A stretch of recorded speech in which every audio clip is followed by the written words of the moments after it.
Now we're going to get down to the nitty-gritty of what Indians are all about. I still say we Indian people are believers in the truth. This is the way of life that was given to your people. You're born an Indian, you're going to die an Indian. Indianness is a good life. You're facing an Indian this afternoon. Good Saturday afternoon out there, everyone, and welcome to your number one source for Native American television news, Native News Today. I'm your host, Jason Salzman, and as you can see, I'm all by myself today. That's because my co-host, former co-host, Neely Soodle, has moved on to different opportunities. We want to wish her the best in all of those pursuits, and also thank her for the contributions she made in her short time here on Native News Today.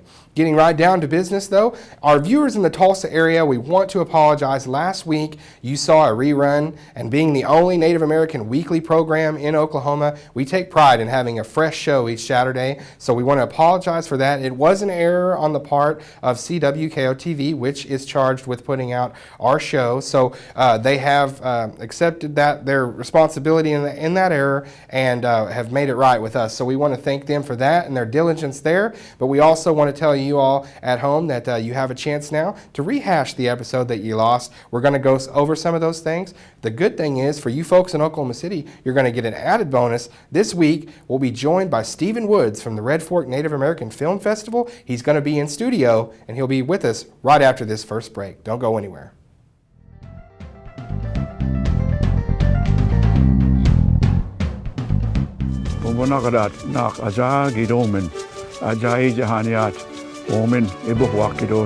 Danielsen ogitskish, bonshongi benoat, bomio, boshomizatlish. Momesh, Harishongigo imongin, Hobidagi ani omaga, Bomahahoye imongin oma bonshomegigosh. For more information about Muskogee language preservation, please call us at 918-732-7724. We believe if you teach a man to fish, you can feed him for a lifetime. We believe that transitioning convicted citizens back into our communities enhances public safety. We believe that every citizen, even ex-prisoners, are important and are capable of change. We believe in reclaiming our citizens and investing them back into a culture that embraces healing and restoration. We believe in reintegration.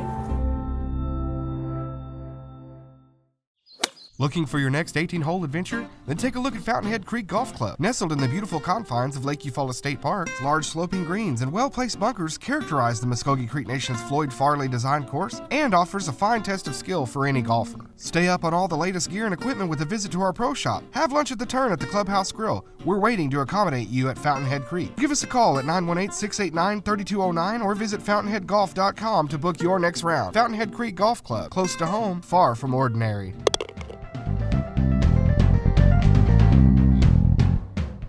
And welcome back to the program. As I said, we have a special guest with us now, Mr. Stephen Woods, and he is with the Red Fork Native American Film Festival for many years, I think 11 years, Stephen, and many years, done a wonderful job with this at Tulsa Community College there. And Stephen, I know you're excited about this year because a lot of things happening in addition to the film festival. There really is. We're really excited to bring a little more to the festival. This year we're doing a powwow. Great. It's our first ever powwow at Tulsa Community College. Mm-hmm. We're really excited. A couple of Creek people in the lineup on the head staff.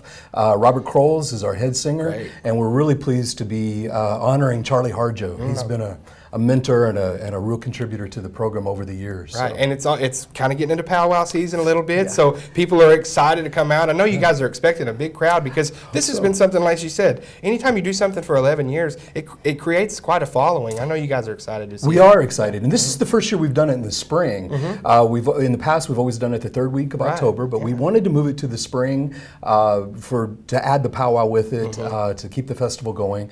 So we're a little, this is the first time we've done that. It's a nice move. And of course, we had it originally scheduled for February 28th. Right. Snowed out, as everybody remembers. Yeah, and you guys also said, let's wait a couple more weeks for the wild onions to come. There you go. Well, and everybody's eating good there, right? Oh man, toffee be everywhere for everyone. So great stuff there. But the film festival has always been sort of the cornerstone event here. And you guys, I know there's a lot of good films, Native filmmakers out there. It's really incredible. I know for you, from year 1 to year 11, you've got to be blown away by the amount of Native filmmakers that are more in demand out there. People are wanting to see this subject matter. Oh yeah, you know, our people have been wanting to see these stories told for a long time, and it's absolutely amazing that we have these kinds of filmmakers making films, some of them every other year, every third year.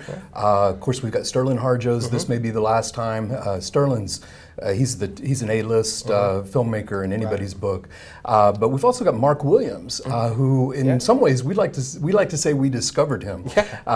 He's from down in Oklahoma City, and he has grown with the festival, making really incredible feature films, and every one of the films is going to be worth the audience's time. It's good stuff. Yeah, and that's one of the things too, is that you go to these festivals and they're touching on subject matter too. But I think another thing that's important to talk about, Stephen, is they're also now you're seeing more of, they don't want to be labeled as a Native filmmaker. That's right. They want to be a filmmaker that's just Native and can tell stories. That's what Mark's a great example of that, because the films he makes are generally in the vein of scary movies, horror movies, The Paranormal Project. And it's just so good to see natives living like we live today. It doesn't all have to be beads and feathers and stuff from the past. Yeah, exactly. And that's kind of in line with what we do here on the show. So that's all going on this next week, or this today, Saturday, right? Yes, yeah, actually. Yes. Tell us all about what time it starts to get kicked off. We'll open the doors at 1 o'clock. Okay. The films will start at 1:30, gourd dancing at 2, and everybody knows how it rolls after that. Fantastic. All going all throughout the night. All throughout the night. Great. Yeah. So you have plenty of time to get out. Tulsa Community College, Tulsa Community College, West Campus. All right, the West Campus. All righty. Well, Stephen, thanks for being with us today. Certainly want to get out all the great news about what you guys are doing with Red Fork and how it's growing. We love the fact that it's growing, and we'll continue to publicize it as long as it does. Great. All right. Thank you, Jason. Thanks, Stephen. You bet. Well, let's take a quick break. We'll let Stephen get out of here. We'll be right back with the rest of Native News Today.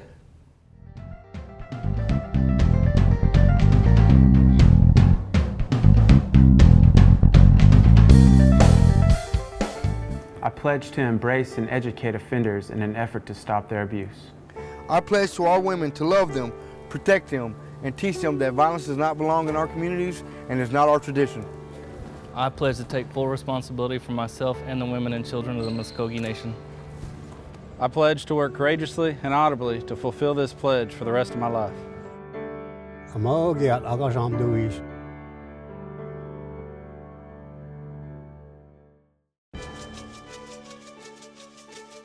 Pumakasam gadat, ibufanga, nage, adigat, punhayadit omega, azayididet omis. Diosnuk, that's true. Throughout the generations, our elders have taught us to preserve, share, and more importantly, protect the abundant natural resources we have here in Oklahoma. We are the original environmentalists and protector of these resources. The Muskogee Creek Nation believes tribal and state governments must work together to ensure future generations will have clean air and clean water as the ultimate legacy. What is good for Oklahoma tribal nations is good for all Oklahomans. Remember, tribes are truly the original Oklahomans.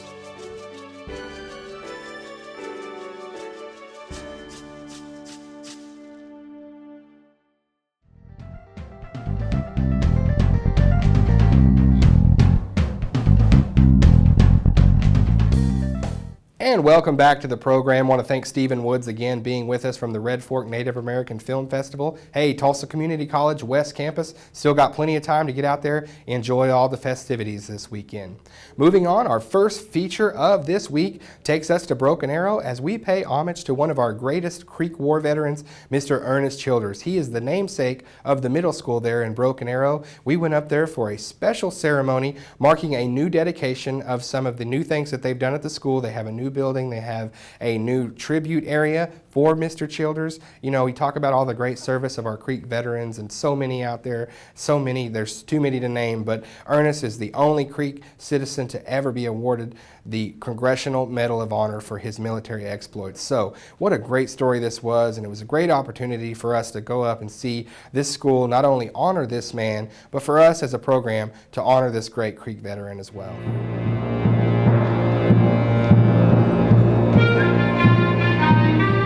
Our school is 30 years old, and when it was first dedicated in 1985, it was named for Colonel Ernest Childers, the only Broken Arrow citizen ever to receive the Congressional Medal of Honor.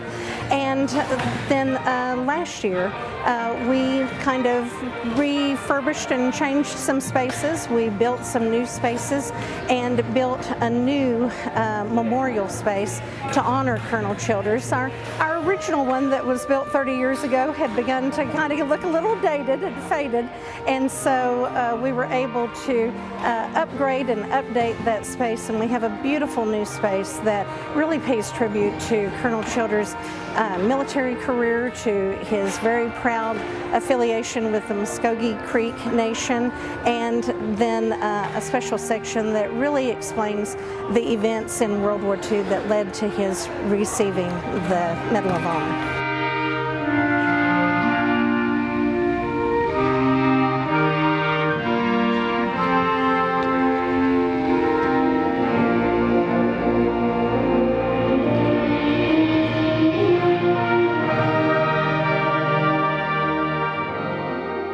When I think of Ernest Childers, I think of someone that learned how to walk in two worlds with one spirit.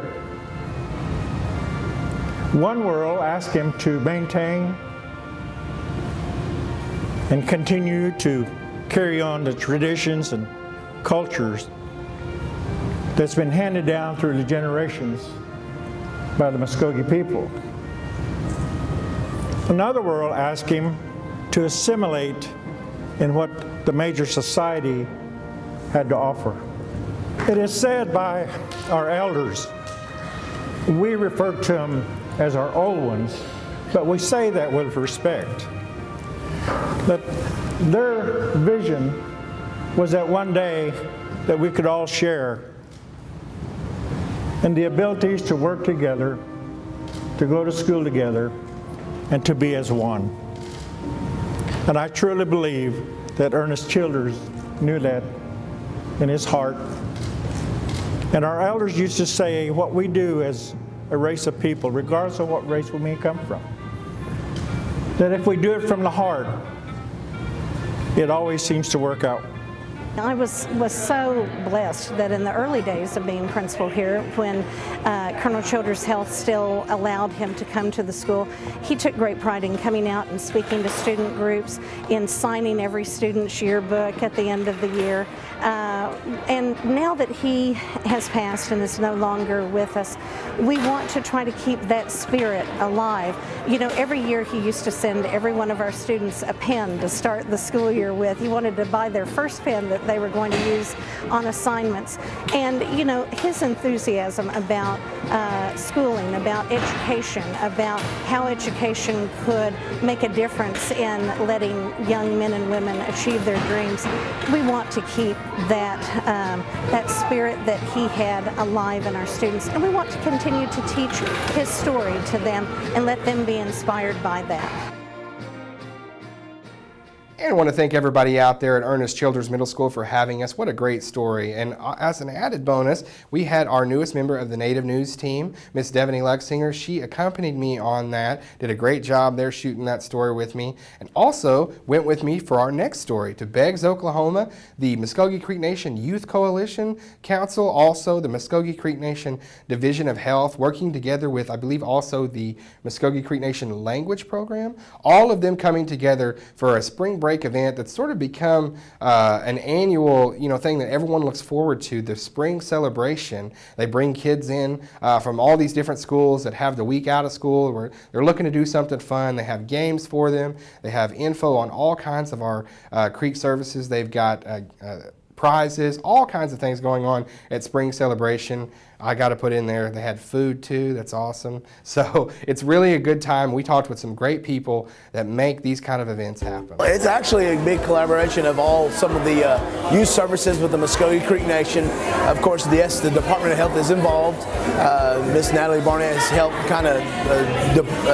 helped us out as far as being a representative on the committee, and Lindsley Harry, and so there's a lot of great things. You know, it's always scheduled around spring break. It allows a lot of the Creek Nation departments, child care to come, the Head Start to come, and the ones that are, the public schools to come and participate. You know, we have vendors out here, some Jupiter Jump, we have stickball, stomp dance demonstrations going on, and also we have, of course, a lot of vendors, information booths that are here to help promote their what the tribe has to offer. And so, you know, it's something that's done yearly now. It started, I'm going to say 10 years ago, maybe 15 years ago. So a lot of great things going on today here at the Beggs Dome. I believe that our youth, you know, no matter what, they're our greatest natural resource. You know, what better thing to do is to invest in our young people, especially when it comes to culture, education, you know, even about the tribe itself, you know, that we want to get them so involved, and this is the best way to go out and do an outreach to let them know what we're about, let them know, invest in them and what they can do and what they can do to bring to the tribe in the future, you know. So that's I understand that's one thing with our language program, cultural services, youth coalition. So I mean, they're doing a great job here bringing all this together, and I appreciate what they do. Miss Giles, I believe, kind of is a part of that as well, Miss Sherry Giles. So I believe, man, that we're doing great things with the Muskogee Creek Nation by leaps and bounds. Well, the Tribal Child Youth Coalition brings together a lot of different departments within the Muskogee Creek Nation and in our communities, and it's all about really working together and getting families to do good, positive things together, interacting, giving them options and ideas, and then also just connecting them with resources that we have out there. We have traditional food vendors that are here this year, so families get a free lunch, but they also get to choose what they'd like to eat, so that's a new addition. Some healthy options and some not so healthy options, but it's all about fun. Dancing, we'll have some singing here in a little while, and then there's all kinds of inflatable activities, and then traditional archery is here this year too, and that's brand new. I saw it just a second ago, and it's crowded down there. So people are really enjoying some of those traditional activities that we have. It is so fun. There's so many activities to do. I was doing archery earlier. I was sucking it up, but it was fun. I mean, they gave me some support. Like, I like being around my people around my age, because it's like, it's not I'm the only one. There's other people. And it's kind of fun to be around your culture and know about things that you didn't know about. Because like everybody's free. Like all the kids are able to come here without the school interrupting their time being here. Yeah, I mean, and it's something to do instead of sit at home and, you know, be fat, just lay on the couch. All right, thanks again to all the great people out there at Beggs and the Youth Coalition, Muskogee Division of Health, making the Spring Celebration a big event. We were certainly glad to be able to be there and cover it. You know, in Indian country, you never know what kind of connections you're going to make in the Twitter world, in the Facebook world. Well, one of our followers on Twitter of the show, a lady by the name of Stacy Thunder, she is from Red Lake, Minnesota up there. She does a PBS series of Native topics, things just kind of like Native News Today here in Oklahoma, but she's putting together a new series called Indigenous, and she asked if we could take a look at her first episode, you know, and I did, and it was really neat, and I was like, we have to share this with our audience. She gave us the okay, so I wanted to definitely show everybody down here the big protest back in November in Minnesota of the Washington Redskins name. I know a lot of people have followed this. It's a very hot topic in Indian country, so wanted to share it with you viewers. Stacy does a great job, and we want to thank her for sharing it with us. We are here to tell the NFL there is no honor in a racial slur. It is time to change the mascot. The word redskin is an old word that means a lot of negative things to me and my children and our people. And if you look at the Native American culture, they rank really high in problems with domestic violence, alcoholism, divorce. They have bigger problems on their plate than the name of the football team.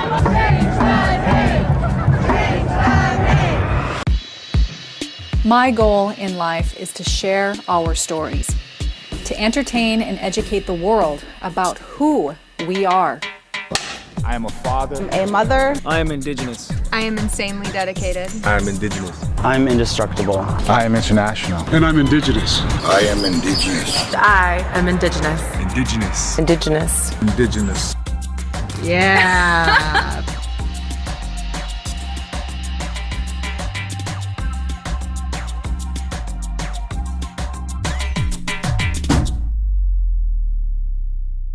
Let's get right to the gist of it. Why is it offensive? It's a dictionary-defined racial slur. There's no way you can honor people by using a slur against them. It's a dictionary-defined slur, and it meant proof of Indian kill. It was a bounty. So they would use it in advertising. They would say a fresh red skin, and that means scalps. So they'd say that there was a dead Native American. They would take the scalp and they would sell it, and they would say, I have a fresh red skin kill. We've been dehumanized. And this is an attempt for people to recognize the indigenous people of today. The indigenous peoples survived westward expansion. We survived the founding fathers. We survived all these people of history standing between us and our inalienable rights. We're here and we're not going to take this dehumanization any longer. That's right. Using a racial slur with a graphic, violent history isn't just disrespectful, it's morally inexcusable. The mascot robs young American Indians of their self-esteem and invades their dreams. I strongly support our sisters and brothers protesting in Minnesota this weekend, and I stand with them. This is a statement from Billy Mills, an Olympic gold medalist from Pine Ridge, South Dakota, who has inspired generations of Natives and many others. We are proud to be sovereign Indian nations. We are proud to be Minnesota Vikings fans, but we are not mascots. A few years ago, the Shakopee Dakota people gave the gift to the University of Minnesota. It was the largest financial gift the U of M has ever received. It was used to build a stadium.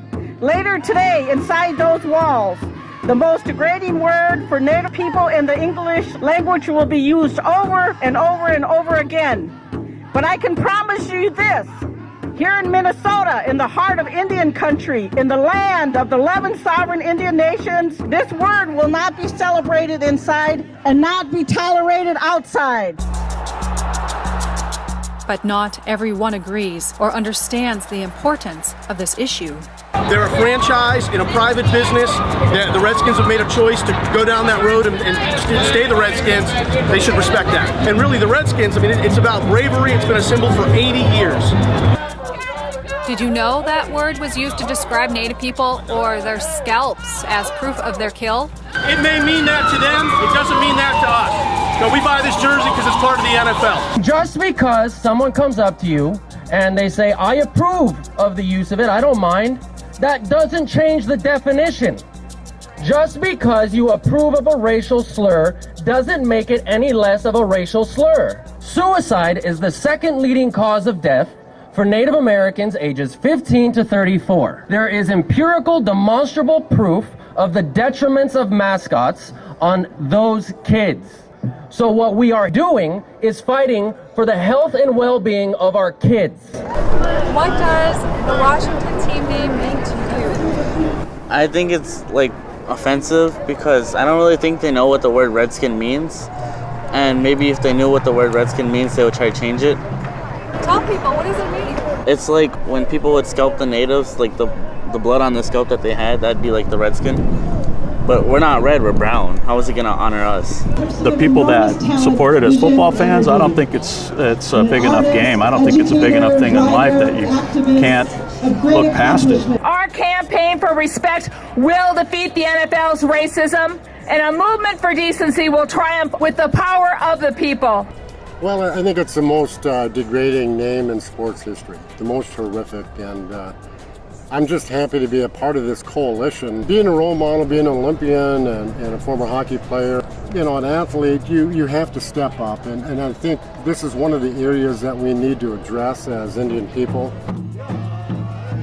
Do you mind touching a little bit about the history of this movement? Well, for me, what happened is we live near a town called Cooperstown, which was named after James Fenimore Cooper. The local high school had the same name, and they, on their own initiative, decided that they wanted to change the name because it was so offensive. After having two close friends that I met at a summer school program, who were from the Navajo Reservation in Arizona. And at one point I had to tell them that our mascot was the Redskins. And that really affected me. That was difficult, and they were offended. And it was embarrassing. We actually paid the school the cost to change the name. Those kids were so inspiring. The students who could do something that the billionaire team owners and the billionaire NFL would not do or refuse to do. It gave us hope that in this generation that America might live up to the ideals that it speaks about equality and mutual respect. Today you can see a broad coalition of political leaders, representatives, media that represents a diverse voice in this country, and the NFL and Dan Snyder needs to listen to America. And I think he will be willing to do this. He's a smart guy. He's one of the 32 billionaire owners of the NFL. So that enlightenment will show through. You know, somebody asked me as recent as yesterday, does this matter? It does matter. We have elders who have lived their lives preserving our language and our culture. They are not mascots. We have children who want to grow up and be proud of who they are. They are not mascots. And we have more women actively serving in the military than any other group in America. They are not mascots. I am a proud Anishinaabe woman. I am a grandmother. I am a tribal leader. I am not a mascot. People are going to say, well, aren't there bigger issues in Indian country? Mascots are a symptom of the condition. And the condition is the dehumanization of Native Americans, of indigenous people. We are not mascots. We are human beings.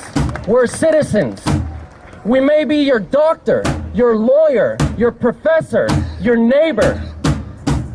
So watch your mouth.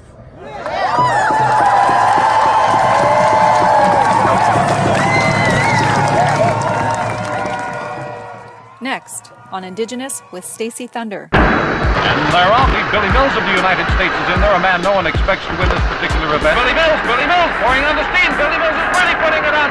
Billy Mills has the lead for the United States, heading toward the finish line. Olympic legend Billy Mills.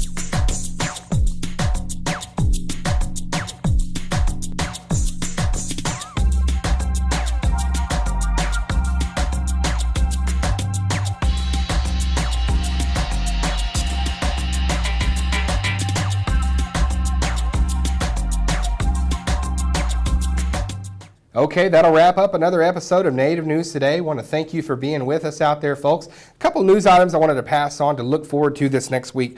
April 4th, the Muskogee National Day of Prayer, starting at 11 a.m. It's next Saturday at the Mound Auditorium. Definitely get out for that. Also, the April 4th, next Saturday too, the Monument Quilt. It's a public hearing healing space by and for survivors of rape and abuse. This is something put on by our Family Violence Prevention Program. It's at the OU Tulsa Schusterman Center, and that kicks off at 11 o'clock Saturday. There'll be free t-shirts while supplies last, so definitely go and see this worthwhile monument quilt. A lot of great things happening there. So everybody out there, we want to thank you for joining us. As I said, follow us on Facebook, follow us on Twitter. You never know, you might send something my way, and it ended up on Native News Today. So thanks everybody out there for being our loyal viewers. We're going to take a 7-day break. We'll see you next Saturday.